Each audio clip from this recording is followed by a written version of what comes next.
Assalamualaikum warahmatullahi wabarakatuh.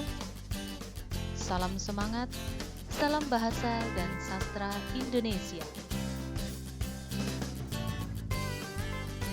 Sebelumnya, saya dari SMP Progresif Bumi Sholawat Sidoarjo sebagai pengajar mata pelajaran bahasa Indonesia akan membahas satu bab dalam materi pelajaran bahasa Indonesia. Bismillahirrahmanirrahim. Kali ini kita akan belajar bab pidato untuk materi kelas 9 sekolah menengah pertama. Seperti yang kita tahu, pidato adalah penyampaian suatu informasi di depan khalayak umum. Pidato dibagi menjadi 3, yaitu informatif, rekreatif, dan persuasif. Nah, teman-teman, kali ini kita hanya akan belajar pidato persuasif saja. Untuk mengetahui apa itu pidato persuasif, kita harus tahu definisi atau pengertian dari pidato persuasif itu sendiri. Persuasif artinya meyakinkan.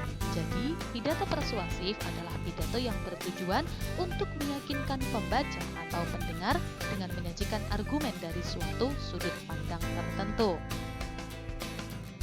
Tujuannya untuk apa?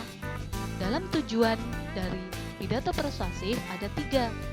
Yang pertama adalah memberikan informasi kepada pendengar atau pembaca. Informasinya harus sesuai dengan isi dari pidato tersebut.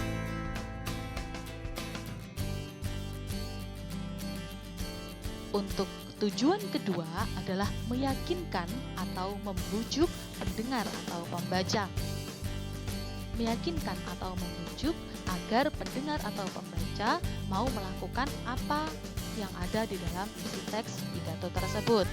Dan tujuan yang ketiga adalah menggerakkan hati pendengar agar hatinya tergerak untuk melakukan sesuatu sesuai dengan isi dari pidato tersebut. Selanjutnya, setelah kita tahu pengertian dan tujuan, untuk membuat suatu teks pidato persuasif, kita harus mengetahui struktur pembangun dari teks pidato persuasif. Untuk strukturnya ada 3. Yang pertama adalah pembuka atau biasa kita sebut dengan pernyataan posisi yang berisi salam pembuka, ungkapan sapaan, ungkapan syukur, ungkapan terima kasih, dan yang paling penting adalah tujuan dari pidato.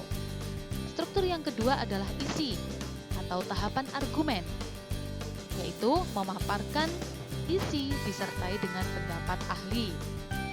Yang ketiga adalah penutup atau penguatan pernyataan posisi, berisi simpulan yang kemudian diakhiri dengan salam penutup.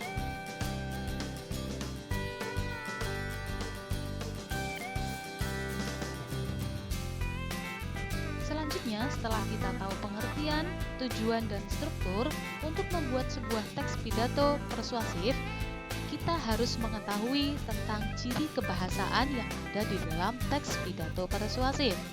Apa saja ciri kebahasaannya? Ciri kebahasaan dalam teks pidato persuasif ada 6.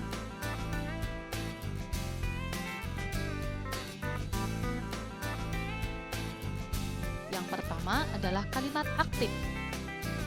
Kalimat aktif adalah subjeknya melakukan pekerjaan, seperti aku menangis. Menangis adalah kata kerja aktif, yaitu melakukan pekerjaan. Yang kedua adalah kalimat tugas, yaitu kalimat yang telah memiliki kata tugas seperti kata hubung atau kata depan. Yang ketiga, kosakata emotif, yaitu ungkapan perasaan seseorang seperti kesenangan atau motivasi. Yang keempat, kosakata bidang ilmu. Bidang ilmu apa saja bisa masuk. Misalnya, bidang ilmu IPA, ada kata-kata ekosistem, habitat, dan lain sebagainya. Yang kelima, kata benda abstrak, yaitu benda tak kasat mata, misalnya sifat atau ukuran. Dan yang terakhir adalah pembendaan atau kata benda non-abstrak, misalnya tangan, kaki, tubuh, dan lain sebagainya. Baik teman-teman, itu saja pembahasan kali ini. Nantikan pembahasan materi bahasa Indonesia di video-video selanjutnya. Saya dari Sekolah Progresif Bumi Sholawat. Terima kasih. Wassalamualaikum warahmatullahi wabarakatuh.